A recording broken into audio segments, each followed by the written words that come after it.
Inflammatory bowel disease involves inflammation of the GI tract. When the gut's mucus lining is compromised, substances can pass through the intestinal wall into the bloodstream. So the body sends white blood cells to attack these foreign invaders, which leads to intestinal inflammation and then IBD. My name is Georgia and I am on a nutrition mission to help our dogs live longer, happier and healthier lives. And if you want that too, the best place to start is with your dog's dinner.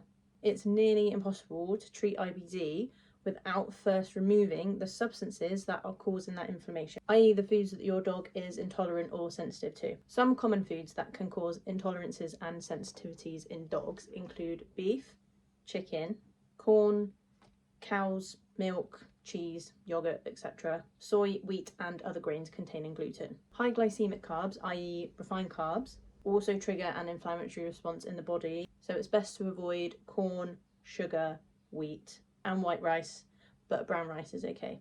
You may have just noticed that a lot of these foods are actually some of the main ingredients in commercial pet food, i.e. kibble and tinned meat, and this is why these sorts of foods really are not good for the long-term health of our pets. The ideal diet for dogs with IBD is highly digestible to give the bowels a rest. So this will reduce the amount of harmful bacteria potentially in the bowel and reduce diarrhea, which happens when the GI tract can't properly break down and absorb the substances that have been ingested. So that ingredient passes too quickly through the digestive tract and the dog can't properly absorb the nutrients from that particular food or liquid. These waste products don't have time to come together, which results in those loose and watery stools. The ideal diet also needs to be gluten-free to prevent a GI inflammatory response and leaky gut, which is caused by eating gluten. It needs to be hypoallergenic to reduce the potential for food sensitivities that result in GI inflammation. It needs to be lactose-free to reduce the inflammatory response to lactose, and it needs to be low-fat. IBD can worsen fat digestion and absorption, and poorly absorbed fats worsen diarrhea. Soluble fibre also helps to treat diarrhea associated with IBD. It's a type of indigestible carbohydrate that absorbs water and turns into a gel during digestion, which slows the digestion process. Some good sources of soluble fibre include apples, barley, as long as your dog isn't intolerant, beans, beet pulp, carrots, chicory, green beans, Jerusalem artichokes aka sunchokes, lentils, oats, make sure they're gluten-free oats, peas, psyllium, pumpkin and sweet potatoes. Soluble fibre can also act as a prebiotic. Prebiotics are indigestible carbs, i.e. fibre, that act as a food for probiotics and stimulate the growth and activity of potential good gut bacteria in the colon. Unlike probiotics, prebiotics are not live organisms. Prebiotics are soluble fibre that passes intact through the small to the large intestine, where it acts as a food for that good bacteria in the colon. Prebiotics are found in Jerusalem artichokes, asparagus, bananas, chicory root and whole grains.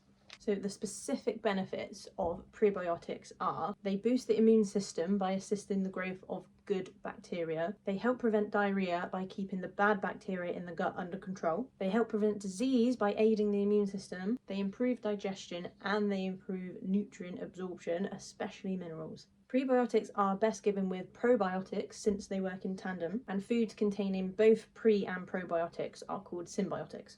Fermented dairy products like kefir or yogurt are considered symbiotics. Try to choose goat's or sheep's milk, not cow's milk, because of what I mentioned earlier. Cow's milk and other cow dairy products can be a common food sensitivity or intolerance for dogs. Make sure as well that the product states it contains live or active cultures, because probiotics need to be live to do their job. A lot of probiotic supplements also contains prebiotics, so if you plan to give your dog these fibre supplements as a source of prebiotics, start with a low dose and gradually increase the amount, as an excessive amount of soluble fibre can lead to gas and loose stools. If you do notice signs like gas or diarrhea after giving your dog these supplements, lower the dose or just stop giving it completely. As well as soluble fibre, there is insoluble fibre, i.e. cellulose.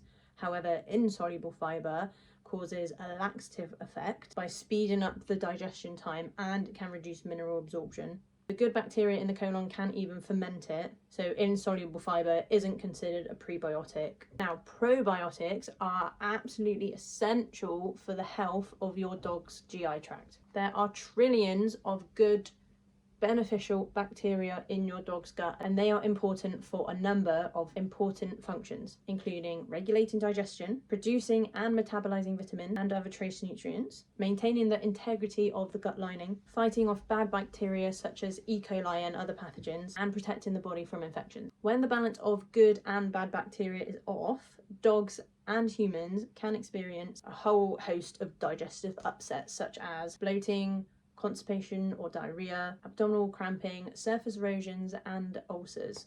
So reversing your dog's GI symptoms and returning their gut to optimum health could be as simple as adding a high quality probiotic supplement to their diet.